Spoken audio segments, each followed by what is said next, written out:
Selamat pagi anak-anak, apa kabar kalian? Tentunya hari ini yang pasti kalian tetap sehat dan masih tetap semangat kan? Meskipun kalian belajar di rumah, kita harus tetap semangat. Nah, pagi hari ini Ibu akan sampaikan masih materi seputaran bab 6, yaitu tentang semangat dan komitmen negara kesatuan. Nah, bisa nanti kalian perhatikan juga di dalam buku paket kalian, yaitu di halaman 139.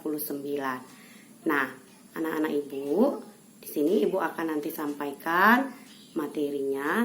Tolong kalian simak karena akan ada tugas yang akan Ibu berikan setelah penjelasan Ibu selesai. Nah, sekarang tolong kalian perhatikan ya.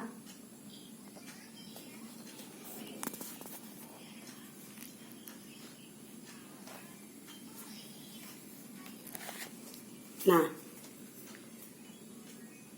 materi kita hari ini adalah tentang Negara Kesatuan RI sebagai satu kesatuan. Nah, Indonesia adalah negara kesatuan yang penuh dengan keragaman. Nah, keragaman ini yang pertama, bisa kalian lihat bentuk keragamannya itu adalah di Indonesia terdapat 16.056 pulau yang ada di Indonesia, dan terdapat pula ada 708 bahasa dan 1.340 suku bangsa. Nah, tentunya berbagai keanekaragaman tersebut bisa disatukan dengan yang namanya Bhinneka Tunggal Ika. Ini adalah semboyan negara kita yang berarti adalah berbeda-beda tetapi tetap satu jua. Nah, persatuan dan kesatuan itu berasal dari kata satu yang berarti utuh atau tidak terpecah belah. Persatuan kesatuan mengandung arti bersatunya macam-macam corak yang beraneka ragam menjadi satu kebulatan yang utuh dan serasi. Itulah yang dimaksud dengan kesatuan dan persatuan. Nah, tentunya terdapat 3 makna penting di dalam kesatuan. Yang pertama, itu adalah rasa persatuan dan kesatuan. Nah, rasa persatuan dan kesatuan ini bisa dilakukan dengan menjalin rasa kebersamaan, rasa saling melengkapi yang satu dengan yang lain. Yang kedua, menjalin rasa kemanusiaan. Nah, menjalin rasa kemanusiaan ini tentunya bisa dilakukan dengan cara menghargai orang lain atau mengembangkan sikap toleransi agar kita bisa hidup berdampingan dengan orang lain. Yang ketiga, itu menjalin rasa persahabatan. Nah, menjalin rasa persahabatan ini bisa dilakukan dengan tentunya menolong antar sesama manusia. Nah, sekarang selain dari arti penting, ini ada landasan hukum yang mengatur tentang negara kesatuan. Ada 3 landasan hukumnya. Yang pertama itu adalah landasan ideal. Yang kedua landasan konstitusional. Dan yang ketiga itu adalah landasan operasional. Kalau dia landasan ideal, nah dikatakan berarti sumber dari segala sumber hukum di Indonesia. Nah tentunya kalau dikatakan sumber dari segala sumber hukum di Indonesia itu adalah Pancasila. Nah Pancasila ini tentunya yang berhubungan dengan negara kesatuan sebagai satu kesatuan, yaitu sila ketiga yang berbunyi Persatuan Indonesia. Nah inilah yang menjadi landasan idealnya. Nah yang kedua landasan konstitusional. Nah landasan konstitusional ini yang menjadi hukum tertulisnya. Hukum tertulisnya itu ada di dalam Undang-Undang Dasar 1945. Nah, Undang-Undang Dasar 1945 ini di bagian pembukaan.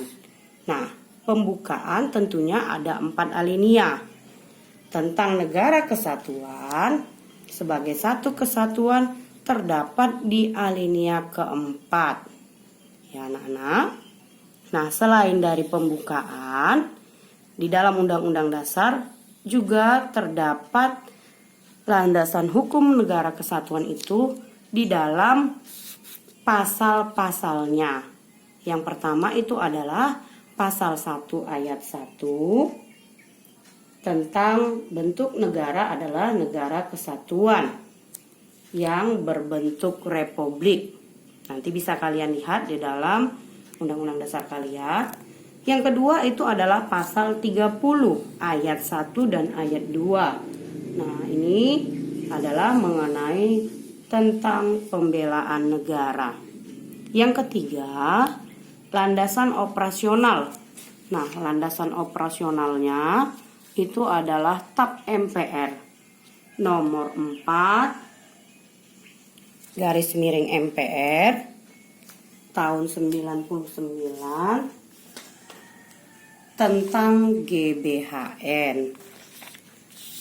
Nah, sekarang selain dari tadi arti penting, kemudian ada landasan hukum, yang tentunya yang tidak bisa kita lupakan itu adalah bagaimana cara atau upaya untuk mempertahankan NKRI.